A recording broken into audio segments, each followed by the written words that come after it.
11 नवंबर को सागर स्थित भाग्योदय तीर्थ में आयोजित हुई राष्ट्रीय विद्वत संगोष्ठी का विधिवत समापन हुआ। देश भर के विद्वानों ने धार्मिक और सामाजिक पृष्ठभूमि पर अपने विचार व्यक्त करते हुए उद्बोधन दिए और निर्यापक मुनि पुंगव श्री सुधा सागर जी महाराज सत्संग का मार्गदर्शन प्राप्त किया।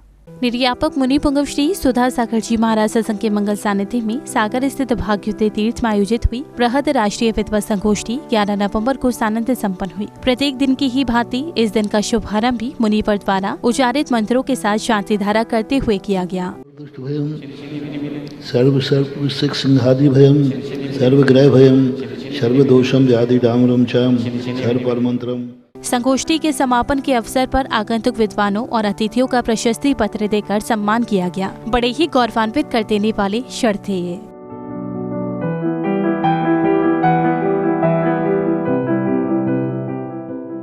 जबलपुर से आए विद्वान श्री अमित शास्त्री जी ने इस सम्मान को अपना सौभाग्य बताया और कहा कि पूरे देश के विद्वान अहम विषयों पर यहाँ चर्चा कर रहे हैं। निर्यापक श्रमण मुनि पुंगव श्री सुधा सागर जी ऋषिराज के पावन सानिध्य में भाग्योदय तीर्थ सागर में जो बृहद राष्ट्रीय संगोष्ठी देश के प्रकांड विद्वानों की चल रही है, उसमें 4 विद्वानों को सम्मान प्राप्त हुआ।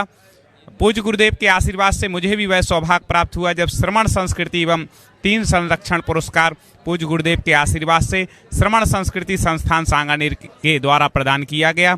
मैं पूज्य गुरुदेव का बहुत बहुत आभारी हूँ कि इस योग संस्था ने गुरुजी ने हमें समझा और उनकी जो भावना है उसको आगे बढ़ाते हुए मैं भावना करता हूं कि निरंतर धर्म की प्रभावना करता रहूं।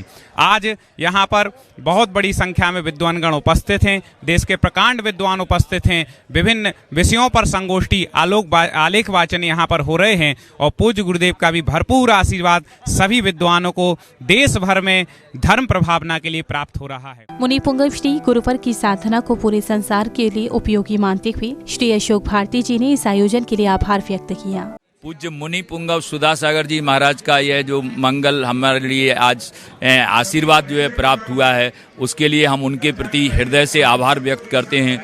पूज्य मुनि पुंगव सुधा सागर जी महाराज की जो सांस्कृतिक साधना जो है वह अनुपम जो है और उनकी जो है जैन संस्कृति के लिए जो अवदान है वो विशेष रूप से उनके पद चिन्हों पर हम सभी चल करके उस ध्वज को जो है निरंतर जो है समुन्नत कर सकें, विश्व में जैन धर्म की ज्योति को जो है फहरा सकें और जो हमारे इतिहास की धरोहर जो है उसको अक्षुण्ण बना करके जैन संस्कृति का जो दीपक है वो निरंतर प्रज्वलित जो है करते रहे। सांगानेर से आए श्री अरुण जी ने कहा, यहाँ सम्मान किसी व्यक्ति का नहीं बल्कि जिनवाड़ी माँ की सेवा का सम्मान किया गया है। यह तो परम पूज्य मुनि पुंगव सुधा सागर जी महाराज के आशीर्वाद पूर्वक जिनवाणी की गई सेवा का सम्मान है।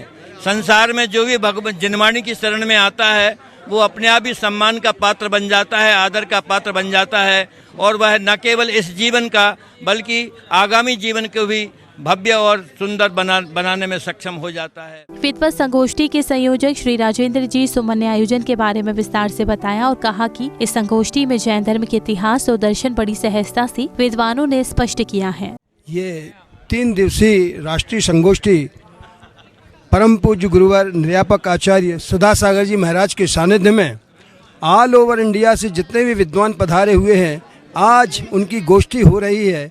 भगवान आदिनाथ से लेकर के भगवान महावीर तक किन किन क्षेत्रों में भगवान आदिनाथ का सहयोग रहा, अवदान रहा, ये सारी की सारी जानकारी प्रश्नों के माध्यम से, आलेखों के माध्यम से सारे के सारे विद्वानों को यहाँ पर दी गई और वो अपने अपने आलेख लिख करके लाए कि जैन धर्म महावीर भगवान के समय से शुरू नहीं हुआ बल्कि अनादिकालीन आदिनाथ भगवान के समय से शुरू हुआ है।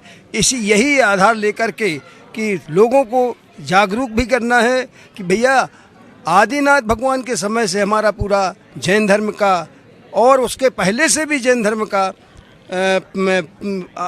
प्रारूप शुरू हुआ है। ललितपुर निवासी इंदौर प्रवासी डॉक्टर पंकज जैन शास्त्री ने इस विद्वत संगोष्ठी में हुए चिंतन के बारे में विस्तार से बताया। अखिल भारत वर्षीय दिगंबर जैन विद्वत परिषद के तत्वावधान में यह राष्ट्रीय विद्वत संगोष्ठी का आयोजन किया गया है, जिसमें देश के विभिन्न क्षेत्रों के शताधिक जैन विद्वान यहाँ पर सागर में भाग्योदय तीर्थ में यहाँ पर एकत्रित हुए हैं और भगवान ऋषभ देव से लेकर के भगवान महावीर स्वामी 24 तीर्थंकरों के द्वारा जैन धर्म का जो प्रवर्तन हुआ है, जैन धर्म के मूल्य और सिद्धांतों की जो आज विश्व को शांति और अहिंसा के लिए उन मूल्यों की जो उपादेयता है, उस पर यहाँ गहन चिंतन मंथन हो रहा है।